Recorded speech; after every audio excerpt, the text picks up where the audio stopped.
aliens extensively back in the 1800s. And check out the Church of Judas to replace all patriarchy, Christianity, war, and Trumpism. The Earth is the only fallen planet.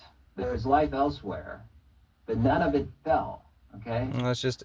Only Earth. To have interstellar travel, you have to overcome evil and violence. To redeem humanity.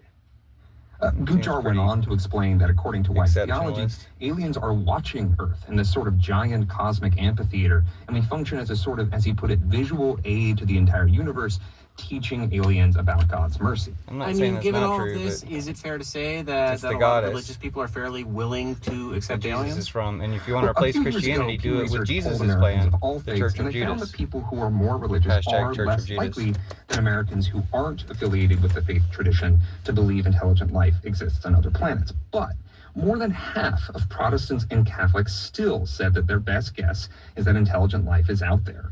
And among faith groups that polled, the only outlier really was white evangelicals, only around 40% of whom assumed intelligent life exists. But there are pretty notable exceptions to that too. Representative Tim Burchett of Tennessee is one of the most vocal believers in UFOs in Congress, and he also happens to be an evangelical Christian, and he told me he sees evidence of UFOs in Scripture. First chapter of Ezekiel, he saw the wheel, and the wheel at that time was the most technologically advanced mechanized item that they had.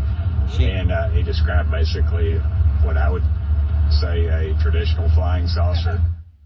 I reached out to Burchett about those ideas more recently, and he's actually articulated it again as these new UFO files have come out. We've talked about a lot of different religious beliefs here and a lot of different people within them, so obviously there's a wide variety of beliefs. I mean, the one other thing that's been in the headlines recently, didn't Vice President J.D. Vance recently claim that he thinks UFOs are actually demons? Didn't he Vance put Francis? That's a pretty controversial belief, actually, particularly within Catholicism, which is Vice President Vance's faith.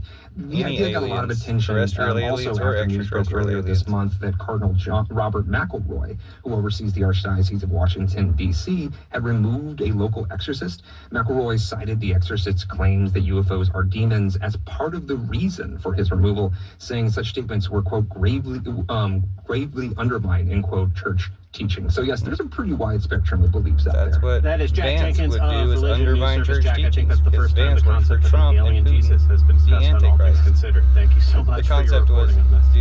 Thanks for having me. Do other worlds have the same Jesus, or do they have their own Jesus? Thanks, aliens.